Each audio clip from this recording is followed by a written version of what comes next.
Hello everyone, welcome to Study IQ. This video will be in English language. यह video English भाषा में होगा. In this video, I will bring to you some of the best vocabulary, the most, the best and the most intensive, the most beautiful vocabulary from the month gone by. And all of these vocabulary words have been sent to me by the volunteers, and they read the newspaper, and whenever they come across any word that they feel it has a high probability of coming in the exams, then these words are forwarded to me.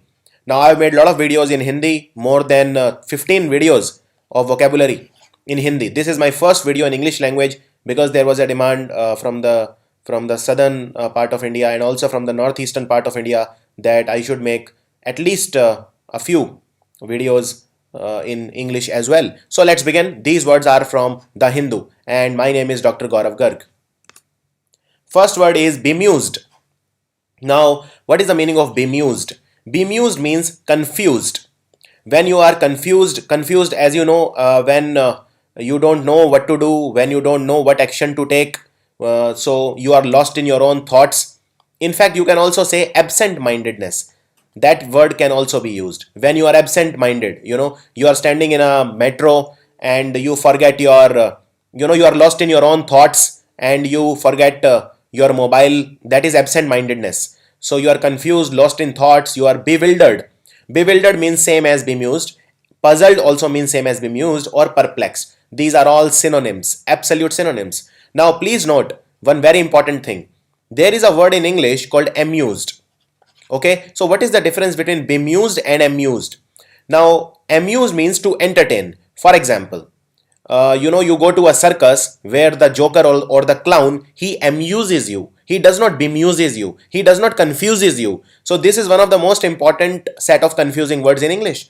And a lot of people make this mistake in our day-to-day lives where they have to use the word bemuse, they use the word amuse. But sometimes both can happen. For example, I remember that I saw a movie called Chocolate. It was a movie in which there were a lot of stars like Arshad Varsi, Irfan Khan and Anil Kapoor. And after watching the movie, I was both bemused and amused. Means I was a little confused. To be honest, I did not understand the movie. That is why I was bemused. And second, I was a little entertained also. So I was amused. So amused means to get entertained and bemused means to get confused. Next word is doggedly. Now, whenever you have ly after a word, it means, it is an adverb. Although not the case every time, but yes, in most of the cases, whenever you will have the word ly, it will invariably means an adverb. Doggedly comes from the word dogged, which means when you are, when you completely want something, you don't give up, you are stubborn, you have to get it. Determined, completely determined. So, so for example, even though I was tired, I doggedly pressed on through the harsh climate. So I must have taken a off day and went to this beautiful place where there was very harsh climate. So, but I doggedly pressed on through it. Means I was determined to, not go back to the hotel, and I still went to the place that I wanted to see. So that was a doggedly approach. So like that, you can use this word, in various contexts. So doggedly means when you don't give up, when you are determined to get something, when you persevere, that is called doggedly. Metaphor. So in English, there are two kinds of, things. One is metaphor, one is simile. So let's talk about metaphor. So metaphor is basically, when you compare the two things, in such a way that you symbolize something. So for example, let's say if there is a classroom and all the pupils, all the students, they are talking. So what does the teacher say usually? At least my teacher said so. She used to say, everybody please keep quiet. Don't make the classroom a fish market.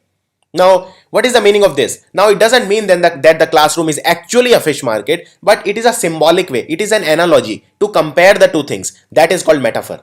When we compare a classroom to a fish market, like what happens in a fish market, there is, there are people going here and there is a lot of noise, there is a lack of discipline. So, like that, there was classroom. So, she compared it to a fish market. It is a metaphor. Like that, if there is a pretty girl, then we say that, her eyes are like the ocean, something like that. So, that's all metaphor. Next is stumped. So stumped also means when you are confused. For example, I take your interview, I ask you a question and you don't know its answer. In fact, you don't know anything about it, so you are stumped. Now stumped can means various things. Like in cricket also there is stumped, like when you get out, you come out of your crease, but you realize that you have come too far, you try to go back, but by the time you go back, the keeper has already stumped you, so you are out. So stumped means it can be used in two ways. One is positive, one is negative. Not exactly positive, there's a kind of neutral tone and tenor that is it has. So stumped means when you are confused, perplexed, you don't know what to answer.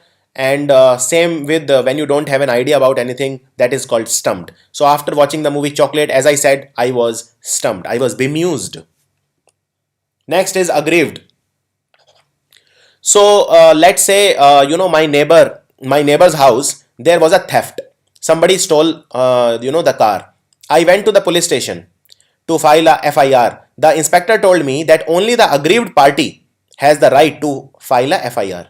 So I said, okay. Aggrieved means what? The one who has suffered. The one who has actually suffered. The one who is feeling the anger because of unfair treatment. The one who is in stress, who is distressed, who is resentful, who is angry. The one who has suffered, that person is called aggrieved. So for example, the inmate, this is inmate, make this N. The inmate was aggrieved because of harsh treatment by the jail officials. As is always the case, the inmates, they are often treated unfairly and severely by the jail officials. Absurd. So it gave rise to a word, absurdity. What is absurdity? And what is the meaning of the word absurd? See, absurd means, when you are unreasonable, when you are speaking something but it doesn't make any sense, or a situation that doesn't make any sense. When you are not happy with your behavior, when you are not happy with your answers, you give absurd answers, means without thinking, foolishness, without any meaning. That is called absurdity. So for example, as I came out of the interview room, I felt sad at the absurdity of some of the answers that I had given. What does it mean? It means that, as it always happens when you are sitting in an interview and the interviewer asks you something, that time you are not able to give a very good answer. But when you come out of the interview room, you feel, oh, I should have answered that, it's like that. So absurd means not without much thought, foolish kind of behavior. That is called absurd. The quality or state of being ridiculous or unreasonable, that is called absurdity.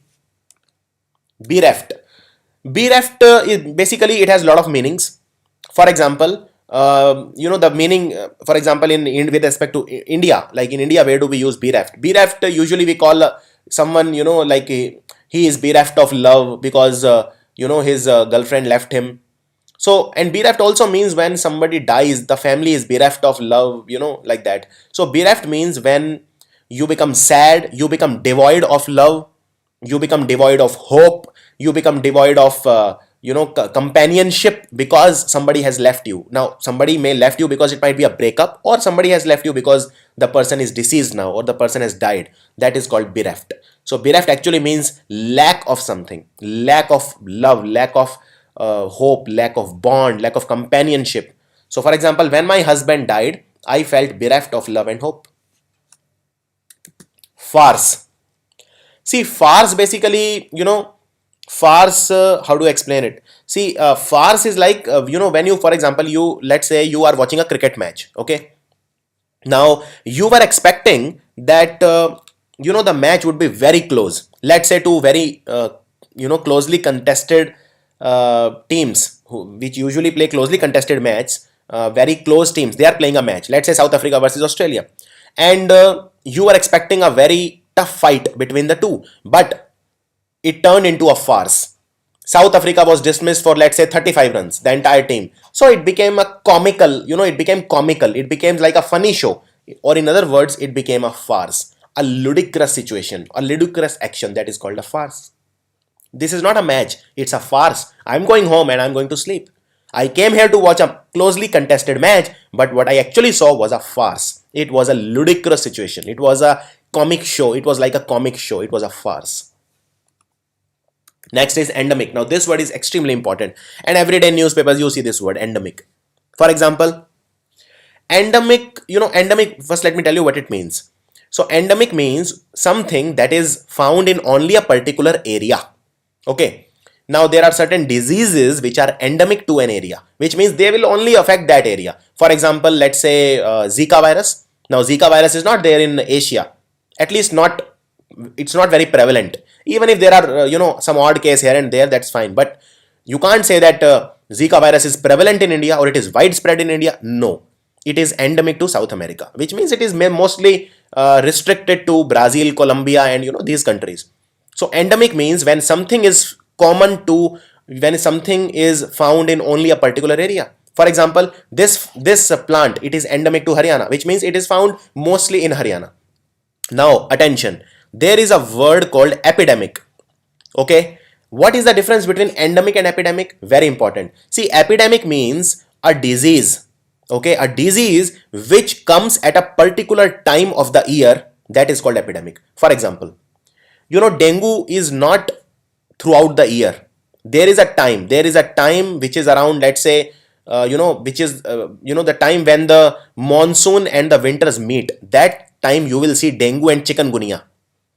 So that dengue and chikungunya, they are epidemic. Now they are not present throughout the year, they come at a particular time of the year. So the government is, the government can control it because it knows when to expect. It is an endemic. So a disease that comes at a particular time, or at a particular occasion, that is called an endemic. Now next is another word called pandemic. Now pan means what? Pan means all. For example, Sachin Tendulkar is loved pan India. Pan India means throughout India. So what is pandemic? Pandemic means which is present everywhere, which traverses the boundaries. For example, if there is any disease, like there was H1N1, if you remember, some 6 years back, H1N1, it was a pandemic because it was present in so many countries. It was prevalent like everywhere. So that was pandemic. So that is the difference between endemic, epidemic, and pandemic. Restraint. Restraint means when you put strain on you, when you control yourself basically. When you control your emotions, when you control your behavior, when you control yourself, that is called restraint. So if you are not restrained, then you are like a loose cannon, like for example, he had no restraint on his expenditure, so he became insolvent, which means he lost all his money because he kept on spending. He has no control, he did not do any restraint. And who is a person who does a lot of self-restraint? That person is called ascetic. ASCETIC, ascetic. Ascetic is a person who controls himself, who does not give in to the pleasures of life, who has a lot of control on his desires, his cravings. That person is called ascetic. Okay, so he denies himself of all the pleasures. He is a self-denial. The person lives in self-denial of the pleasures, of the belongings. That person is ascetic. He might be a Spartan, like for example, someone who lives away from the society, who does not want the name and fame and possessions, the materialistic world. He might live in a cave somewhere, in a forest, under the tree, to find the spiritual truth. That person is called ascetic. Eloquence. See, in English you have a word root called lock, which means to talk. So from lock we have the word eloquence. Eloquence means the ability or the talent to speak in a beautiful way, the ability to speak or write very well, the ability to frame your words, frame sentences. It seems like the words are literally flowing out of his mouth. He has had great eloquence, and the person who has great eloquence, we call him eloquent. For example, he is a eloquent speaker, which means what? Which means he's a very good speaker. When he speaks, everybody listens. When he speaks, there is a certain attraction in his voice. Such is the eloquence. Next is elevated. So elevate, you must have heard of elevator. You take an elevator in a mall to go up. So when something is placed higher than usual, higher than normal, that is called elevated. For example, this house, it should have been here on the floor, okay, on the ground, but it is elevated, means it is higher than normal. Now please note that there is a difference between the word elevated and elated. So you might get confused between the two. Elated means very happy. Okay, very happy. I'm very happy. I'm elated. I'm ecstatic. I'm euphoric. Because my YouTube channel has just reached 2 lakh subscribers. So I'm elated. I'm not elevated. Okay, I'm elated. But Elevated means when something is higher than normal. For example, in India, if you see cricket stars, they have been elevated to the status of God. Now, you know that, like for example, we say Sachin is God. So he has been elevated to a status. His status has been elevated, which is higher than normal. Next is inaccessible. When something is accessible means it is within your reach. Okay. But if something is inaccessible means it is difficult to, it is impossible or very difficult to reach. Now it might be a place, it might be a person. For example, the MLA of my area is inaccessible to the poor. Means the poor cannot reach him, the poor cannot talk to him, the poor cannot go to his house and have an appointment with him. He is inaccessible. He is simply not accessible to anyone. So not accessible means inaccessible. Now look at this island. It is away from all the urban areas, from the from the population. So it is inaccessible. It might be accessible through a boat or through a ship, but not on foot. So inaccessible can be used in different context. It can be for the person, it can be for a place, it can be for a position, like that. Replete. Replete means when something is filled, when something has plenty of something, that is called replete. For example, the book was replete with a lot of detail on the issue. So the book was replete means the book was full of, the book had plenty of information on this issue. The book had a lot of. So filled with something, stuffed, packed with something, that is called replete. For example, this basket, it is packed with this peach. This basket is packed with peach. Similarly, that is replete. Now, there might come a point, for example, if you put more peaches here, what will happen? They will fall. They will come out of the basket. That is called surplus. Surplus means more than required. You can also call it surfeit. Surfeit also means the same. Or you can simply say superfluous. Now, you please recall that when we do these errors, okay, there is a category of errors called superfluous errors, which means more than required. Those are called superfluous errors. So make note of that. Surplus, surfeit and superfluous, they all mean more than required. Dynamic.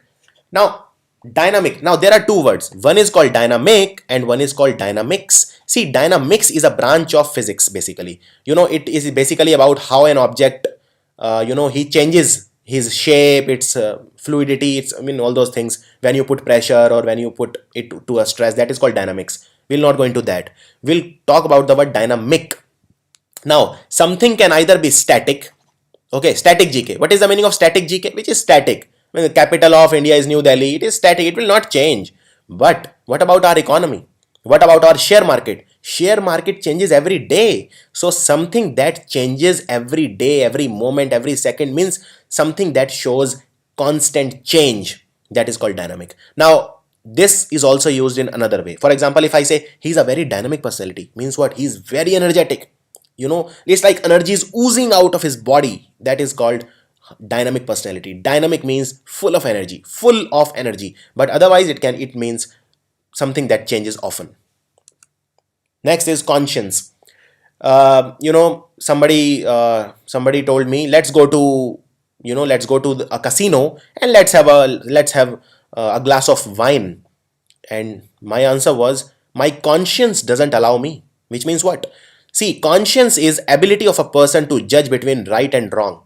Now, please note, it is different from ethics, a little bit different from ethics, because ethics is a moral code of conduct. What might be ethical in your eyes might not be ethical in my eyes. For example, some people consume non-vegetarian food, some don't. Some call it wrong, some don't call it wrong. So, what might be wrong in some person's eyes is not maybe universal. So ethics is a little different. Conscience is a little different. Conscience means when something from your inside tells you, I should not do this, this is wrong. That is conscience. Now there are also people who have no conscience, which means they will do anything for money, they will do anything for fame, they might kill a person. So such people have no conscience. For example, look at the sentence, I had a guilty conscience after lying to my parents. So basically I lied to my parents and then I had a guilty conscience. Means something from my inside was constantly poking me. Oh, you did wrong, you did wrong. So my conscience was there inside. So when it's a person's sense of what is right and what is wrong. That is called conscience. Next is flagging. Flagging, see, it basically means when you mark something. For example, if you see a YouTube video, there is this option, report. And can you see in front of report there is this flag made of what, there is a flag there. So you can flag this video. Flag this video means you can report this video to YouTube that it is, well, it is it is wrong, it is faulty, it may harm peace, like that, or it might be copyrighted. Who knows, somebody has copyrighted your content. So you are reporting it, you are flagging it. So flagging basically means when you mark something for giving it special attention. Now this video needs to be given special attention by YouTube because it is flagged by someone. That is called flagging. But it has one more meaning. Flagging means when your energy levels are going down, or when something becomes less and less. For example, he was determined to retrieve his dad's flagging fortunes. Means his dad's all the wealth was continuously diminishing, continuously becoming lesser and lesser. So he was determined to retrieve. Means he was determined to increase his dad's wealth again. For example, if I flag while studying, please bring me a coffee. If I flag while studying means if my energy becomes less and less. If so something, when it becomes lesser and lesser, that is called flagging. Like a flagging horse. What is a flagging horse? Well, a horse who was once running at a fast pace suddenly started flagging. Means his speed became less and less and less, because it might be an injury, who knows. So there are many meanings of flagging. Next is nudge. Nudge. See, there can be two things. One is heavy push. For example, your friend is standing on the corner of a swimming pool and you push him. Push means you will push him with a lot of force. Now that is not a nudge. Nudge is a gentle push. Like for example, you and your friend are sitting in a lecture and he starts sleeping, or he starts yawning, like that. He's about to sleep, and suddenly you will give him a mild nudge, mild push, that wake up. So that is a nudge. So nudge is a very, very gentle, when you touch someone gently or push someone gently, that is called a nudge. You must have heard in cricket that the ball nudged the bat. Nudge the bat means there was an edge. The sneakometer, there is an instrument called sneakometer. It can detect a nudge. Fiat. Now this, I'm not talking about that famous Italian car company Fiat. Fiat is an administrative word. It is used in politics, in government. Fiat is basically when a government or an official, they give out a specific code of conduct. When they give an order, that is called a fiat. It has to be followed. That is called a fiat. And a beautiful word for fiat is decree. Decree is very frequently asked in exams. So fiat and decree means official orders given by someone who has power. Frenetic. Frenetic means when something goes by very fast, when you can't control the pace, when something is filled with a lot of excitement. For example, it has been a day of frenetic activity. For example, I woke up at 6 o'clock. Then I had to go to, then I had to go for a walk. Then I had an appointment with a physician at around, I think at 9 o'clock. And then I had an appointment with my lawyer. Then we went to the court for a hearing. Then I went to pick my child up, and then I came back. Then I took a lecture. So something like, and the day just goes by. It was filled with continuous activity. That is called frenetic activity. Frenetic means completely you're doing something or engaging something, not much time to think. The pace of the day, the speed of the day is uncontrollable. So that is called frenetic. Now that frenetic word can be used in any sense. It can be used to represent a quality of a player. For example, Ronaldo has frenetic pace, uncontrollable pace. Or it can be used to show events. So generally frenetic in day-to-day lives, we use it to show events. Enunciate. Enunciate means when you speak something very, very clearly. When you have a very clear idea about what you want, that is called enunciate. You don't talk diabolical, you don't you don't dwindle while talking. For example, there is a word called explicit. Explicit means very crystal clear. There are some teachers, they speak in a very, very like a double meaning way, or you are not sure what they mean by something. But enunciate means when a person articulates something very, very clearly, very crystal clear thoughts on something. For example, the speaker enunciated his thoughts on Vedic philosophy. So that is called enunciate. Transgression. See, transgression means when you do a crime, okay, when you break a law, when you infringe or violate a law, that is called transgression. It is basically crime. Now, there is another beautiful word for it. It is called felony. And the person who commits a crime is called a criminal. So, a criminal is also called a felon, F-E-L-O-N, felon. Now, please note that don't confuse it with falcon. Falcon is a bird, okay? I'm talking about felon. Falcon is a bird, okay? So, transgression means breaking of a law. When you don't do your duty properly, when you don't follow the code of conduct, when you don't follow the protocol, those are all transgressions. Precipitous. Precipitous means when something is very, very steep, high or perpendicular. For example, if you have gone to Vaishno Devi, I don't know whether you have, I think it is around 12 or 13 kilometers walk that you have to do before having the holy vision, of the deity. So initially the journey is like that, you can easily walk, but then the mountains become steep. Steep means almost perpendicular. So for example, the way is like this, and suddenly it will become like this. So it is much difficult to walk here than here, because the angle is much more towards the perpendicular. So when something is very steep, that is called precipitous, steep or perpendicular. So for example, the precipitous slope, look at this mountain, it is so steep, it is so difficult to climb because of its precipitous climb. Sectarian. What is a sect? See, sect means basically a group of people who are, there are groups based on a particular belief. It might be a religion. For example, there is a Hindu sect, there is a Muslim sect. For example, there is a fundamentalist sect, there is a liberal sect. For example, there is a religious sect, there is a non-religious sect. So sect basically means a group which has a one particular belief. It might be religious belief, it might be general belief, but sectarian means which is related to a sect. For example, all our political leaders, what they do, they practice sectarian politics, means they are only related to their vote base, their group. So sectarian means something that is related to religious or political sects and the differences between them. Like, there is an old saying that there is one thing that is common to all the religions. And what is that? That is that our religion is the best, all others are bad.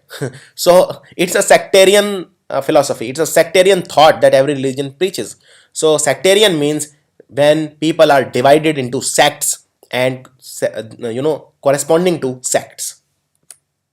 Surreptitiously, it's a beautiful word.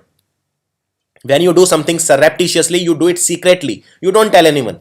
For example, I came back to my home at 1 a.m. in the morning. That time my dog was, on the gate. He was sleeping at the gate. And I did not want to wake him up basically. And so I walked into my house surreptitiously, secretly, so that nobody notices. So something when done in a secret way is called surreptitious. Surreptitiously. You can also call it slyly. You can say, I came back to my home slyly or surreptitiously or stealthily or in a clandestine manner. Clandestine also means something done secretly. Furtive also means the same. Sly also means the same. Or you can also call it covert. I came back covertly. It was a covert operation. Covert operations mean like surgical strike. You must have heard about surgical strikes. It was a covert operation. Nobody knew about it. Only when it was carried out, it was finished, did we come to know about it. Eclipse. So I'm not talking about solar eclipse and lunar eclipse. Eclipse basically means when something is hidden, it is blocked, it is covered by something else. For example, my television is eclipsed by my mother because she is standing in the way. It is blocked, it is covered. It is impeded, it is obstructed. When there is a view is obstructed. But we don't use eclipse like that. We use eclipse how? Let me tell you. For example, let's say there are two political leaders, A and B. A is very articulate, he is very good at speaking, so he will eclipse B when it comes to debating. For example, his wife eclipses him when it comes to talent. Means his wife has more talent. She eclipses him. Means he is like hidden. He is hidden in front of his wife. He completely eclipsed by his wife. That is how we use it in the day-to-day lives. Disseminate. Disseminate means when something is diffused, when something reaches other people. So when, for example, only I knew about the surgical strikes, but after it was carried out, I got the permission to disseminate the information, which means to distribute the information, to circulate the information. So to disseminate means to make something reach as many people as possible. So distribute or circulate. For example, computers are used to disseminate information, TVs are used to disseminate information, like that. Next is obscene, obscenity. Obscene is what? It is vulgar. For example, if you are watching a movie in which there is a lot of vulgarity, now that vulgarity can be anything. It might be sexual content, it might be very explicit content, or it might be very vulgar language, obscene language. Now there was a Amir Khan movie, I am not recalling the name, which had a lot of abuses, a lot of these vulgar language, obscene language. So vulgarity, obscenity, indecency, these are all called obscenity. So women demand strict laws against obscenity. Intricacies. See, intricacy, it's a very beautiful word, and you should try to understand it in context. Intricacy means when you give attention to small details, when something is very hard to do. For example, if you take a look at the Indian silver work, the art, you will be impressed by its intricacies. The exquisite intricacy, the beautiful intricacies of the Indian artwork, Indian silver work impressed me very much. Means very large attention, very great attention was given. Great attention was given to the intricacies of the art. Intricacies means very complex details. When something is very hard to do, something that is very detailed, very intricate, that is called intricacy. So for example, a good surgeon knows the intricacies of a surgery. Crevice. Crevice is basically, it's a opening or a crack. You have a wall and water falls on that wall every day because of some reason, and what will happen after some time? There will be fissure, there will be cracks in the wall. Those are called crevice. So for example, in the rocks, you see the water goes through these crevices. So crevice is a fissure or a crack. That is called a crevice. Emphatically. Emphatically means when something is done in a forceful way, when you put so much energy behind something. For example, you ask a question to a orator, to a politician, and he will reply you emphatically. Means with full energy, in a very forceful way. So her response was emphatically positive, means very positive. She was, to the level of, to the hilt, she was positive. So when something is done in a forceful way, that is called emphatically. Prerogative. Prerogative means when you have some special privileges because you are at a certain position, some special rights which are not given to everyone. For example, if a person is to be hanged, if a criminal is to be hanged, can you forgive? Can you commute his sentence? No, you can't. That is the right of only the President of India, that he can cancel a person from being hanged. He can commute his sentence. So that is a power, or that is a prerogative of a president. Prerogative means a special right or a special privilege that is enjoyed by a person because of his position. Lobbying. Lobbying means when you support one side, when you influence something, that is called lobbying. For example, let me give you a very live example, real time example. You are watching American elections these days, Trump versus Hillary Clinton. Media is lobbying for Hillary Clinton. Media is being paid, and I've been observing myself how Donald Trump is being slaughtered in the media. I'm not a Donald Trump supporter, and honestly, I couldn't care less who wins. In fact, I'm supporting no one. But media is lobbying for Hillary. Means media wants that Hillary wins. So lobbying means when you try to influence something on an issue, that is called lobbying. For example, what do these cigarette companies do? They lobby. They lobby means they influence the laws. How they buy out the judges, they buy out the judiciary, they buy out the politicians, they give a lot of bribes, there is a lot of corruption. So because of the lobbying, they are surviving. Radicalism.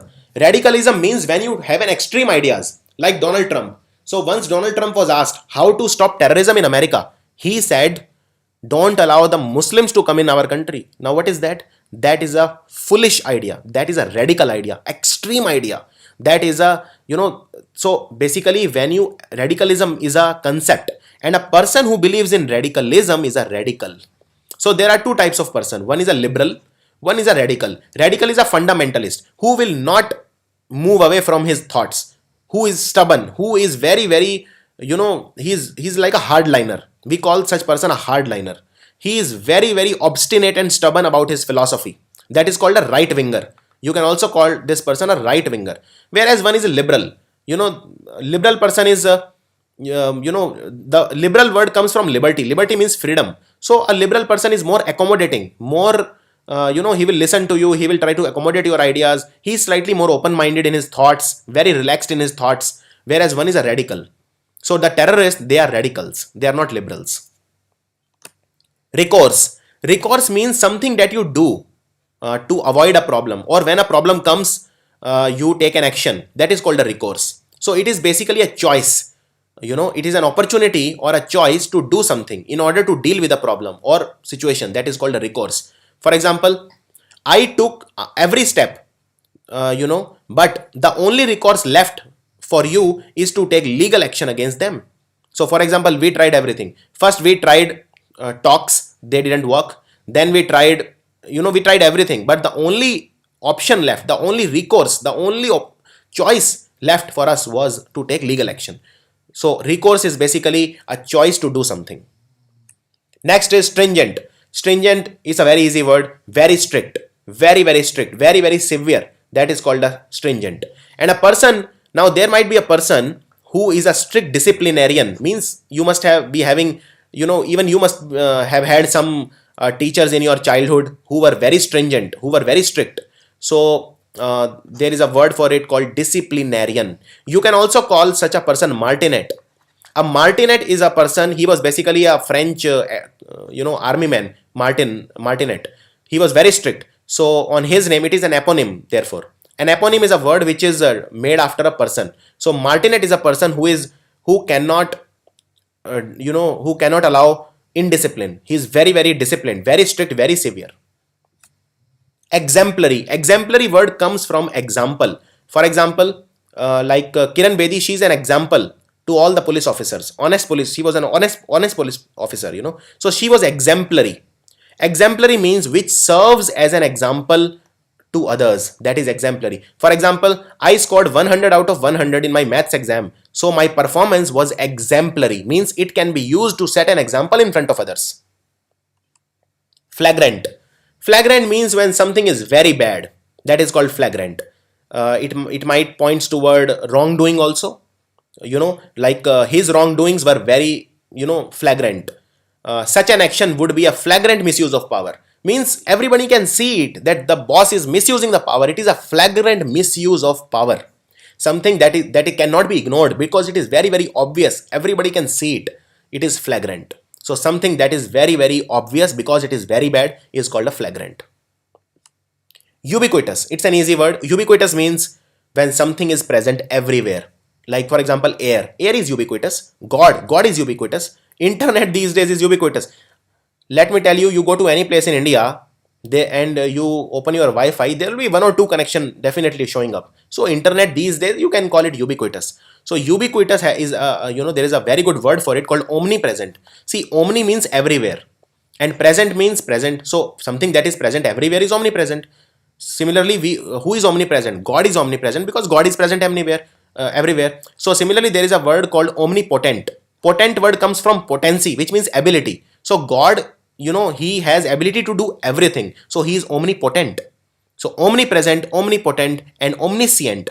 Omniscient means a person who knows everything. Omni means everything, all. So omniscient is a person. SCI word is a word root which means to know. Omniscient means who knows everything. A person who is very aware is called cognizant. It's a name of a company also, by the way. So ubiquitous means something that is present everywhere. Nutshell. Nutshell is basically, nut is what we eat, like a walnut. And nutshell is what? You eat the walnut, what remains is a nutshell. But in news how it is used. For example, let's say you see an accident in front of your eyes, and you want to narrate the entire accident to me, but I don't have time. So I will ask you to describe it to me in a nutshell, means in very short, in brief. So that is called nutshell. So for example, tell me the incident in a nutshell means in brief, brevity, in short. I don't have time, so in a nutshell. Or for example, when you summarize something, for example, there is a debate. Okay, so after the debate, you will say, in a nutshell, the result was this. Means I am summarizing it. That is in a nutshell.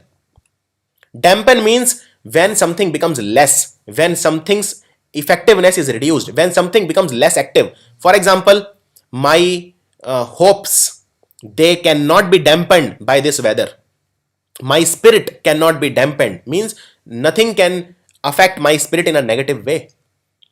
So nothing could dampen the spirit of the assembled group. So that is called dampen, when something becomes lesser and lesser in its intensity. Thwart. Thwart means when you try to block something, you try to prevent something from happening. That is called thwart. For example, they are executing a plan to thwart his speech.